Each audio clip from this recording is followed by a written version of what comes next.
Hello and welcome back for session 4 of Mind. I'm going to use this time to introduce you to a model from Cognitive Behaviour Therapy, or CBT. It's called the ABCs of CBT. Let's start with the ABCs and what each letter stands for. A stands for the activating event. This is any event or situation that you might go through, or thought or feeling that comes from within yourself. B stands for belief. This is the thoughts we have or the beliefs we have about what is going to happen or has just happened. And C stands for consequences. And the consequence is something that we do and feel as a response to our thoughts around a situation. So let me give you an example of how this might play out with a situation many people who have experienced loss and grief say has happened to them. Imagine you meet a friend on the street. It's the first time you've seen them since your loss. You stop for a few moments and chat, just the usual stuff. Where are you going? What have you been up to? It's good to see you. They've meant to get in touch and a promise to get together with you soon. You're expecting them to ask about your loss, but they don't.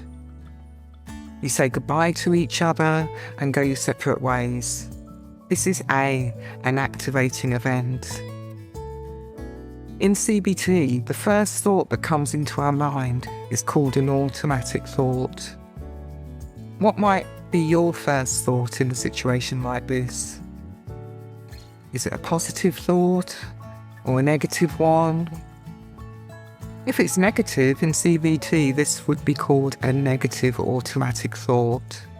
If it's a negative thought, what might you feel as a result of this? What are the sensations you might feel in your body, and what emotions could you be feeling? Let's imagine your first thought is negative. Maybe you're thinking, my friend isn't interested or concerned about me. They won't get in touch. This is B, your belief about what you have just experienced. With this thought in your mind, you might feel frustrated or angry with your friend. You might feel tension in your body and an increased heartbeat. You might feel sadness, feel deflated, and you might want to cry. Your future actions might be to avoid making contact with this friend and decide this friendship is over. This first thought, the negative automatic thought you have experienced, is now firmly in the driving seat. And our emotions, the sensations we experience in our bodies, and our actions are all connected up. Let's now imagine a few days pass by and you get a text from this friend. Hi, it was good to see you the other day out and about. I've been wanting to contact you but didn't know what to say. You must think I'm a terrible friend. I'm so sorry. I'd like to come and see you if you can manage a visitor. It's really common that people just don't know what to say to someone who is grieving a loss.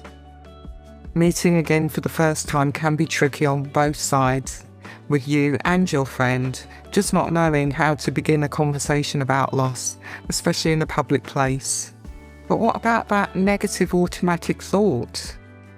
When it's clear in this example that this thought, my friend isn't interested or concerned about me, they won't get in touch, isn't a fact. It doesn't take in the whole picture because you don't have all the information in that moment. And this is often the case. We assume that our thoughts are facts, when actually there are many different ways we could think or feel. And to further complicate things, if you're feeling sad or worried, your first thought is more likely to be a sad thought or a worry thought. If you're feeling sad or low in mood, you may have negative automatic thoughts regularly about yourself. I'm boring. About other people. People don't want to be around me.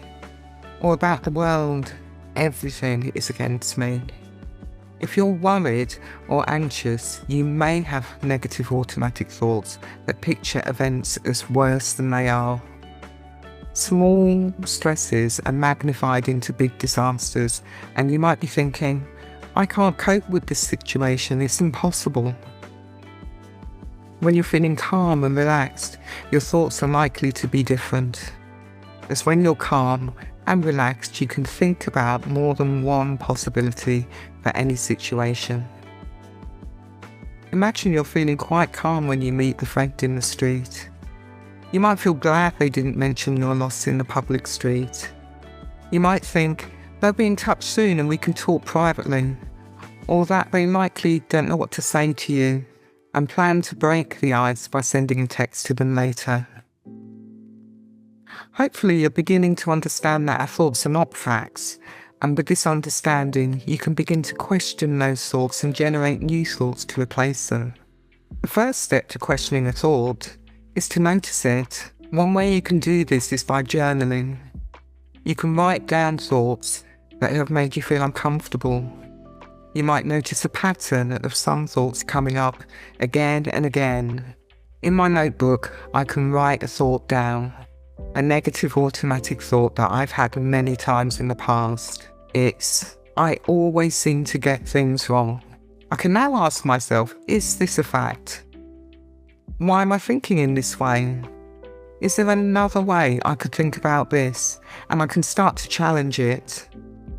I can write down the things that I know I've done well or done correctly. Anything I can think of at all. So, I turn up on time today. I helped a friend out the other day with some paperwork because I've done it before and I know how to do that. I have a few qualifications from school or college, so I must have got something right there. I have a few friends that have been in my life for a good while. If I was always getting things wrong, they probably wouldn't have any trust in me, but they do. Maybe because I feel stressed, worried or frustrated, I've been automatically thinking negatively about myself. These statements challenge the negative automatic first thought. That first thought is not a true fact. It doesn't really describe me correctly. I can recognise that I don't always get things wrong, and might then realise that I did the best I knew how for this situation. Or be able to say to myself, okay, on this occasion I got this wrong, but I actually don't always get things wrong. There are a lot of things that I get right and do well. The more you challenge your thoughts, the easier it will become to break the cycle of feeling sad, low, worried, frustrated or anxious. As with time, your negative automatic thoughts will be replaced with more helpful thoughts and more positive feelings. Other ways you could journal could be drawing pictures in your notebook while you reflect on thoughts and feelings you've experienced. Or you could take a picture on your phone of something you're grateful for each day. I tried this and found myself taking a picture of an empty sink when someone else had done the washing up. On another day, I took a picture of my feet with my favourite fluffy socks on. Both things that I was very grateful for. If you prefer to journal on a laptop or phone, you could use a journaling app. Many phones already have one built in, so why not check that out? The My Possible Self app is free and includes an option for journaling. You'll find a link to this app in the written content that comes with this session. Whatever you choose to do, you'll be doing it for you. Remember to be kind to yourself. It can be a challenge to get started, so choose a quiet time to do this activity in a comfy chair, in your garden or on a park bench, and try to relax as much as possible before you start. However you think and feel about yourself, you're doing the best that you know how to right now. Because I know how hard it can be to be gentle with ourselves, for our activity today, I want to talk you through a self-compassion exercise. Compassion is a little different to being kind. We can be kind to anyone at any time. We don't necessarily have to have a feeling about it. We just do it through being generally polite and thoughtful and treating others how we would like to be treated. If we look at the definition for compassion in the dictionary, we can see it is a little different. Compassion is firstly a feeling that we have as a response to someone's suffering, alongside a wish to do something to help. We all have times when we suffer, so it makes sense that we would try to do something to make that suffering easier for us to bear. We would do something for someone else, so why not also do this for ourselves? Let's practice together. Start by getting comfortable, sitting in your chair. If your legs are crossed, just uncross them now so your feet can fully connect with the floor.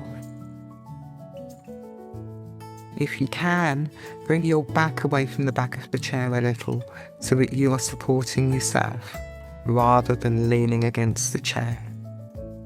Just notice how the connection with the floor and the seat of the chair are providing you with all the support you need. Now focus on your breathing and just notice its rhythm. Close your eyes if this feels good for you, or just gently lower your gaze.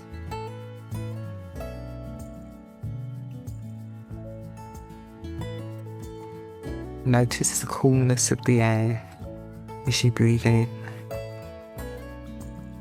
and the warmth of the air as you breathe out. Stay connected to your breath. And if a thought comes into your mind or you'll find yourself distracted, that's okay. As soon as you notice, just bring yourself back to your breath.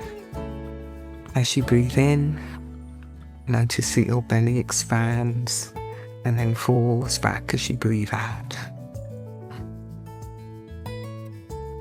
And just take a few breaths here.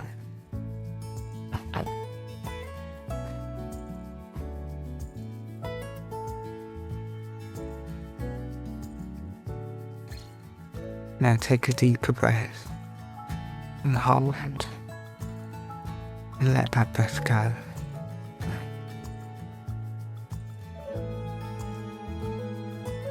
Take time to imagine something that would give you compassion, something comforting to you. It could be a person, it could be a pet, or even an object. Just allowing yourself to feel the compassion and comfort this brings for you.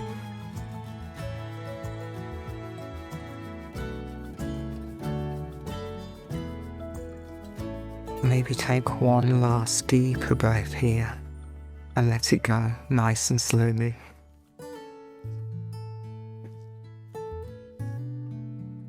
And just stay with this for a few more breaths.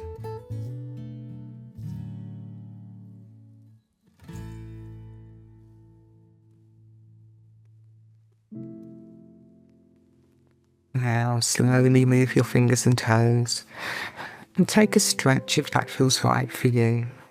And in your own time, just open your eyes or bring your gaze back to center. Just check out how you're feeling right now.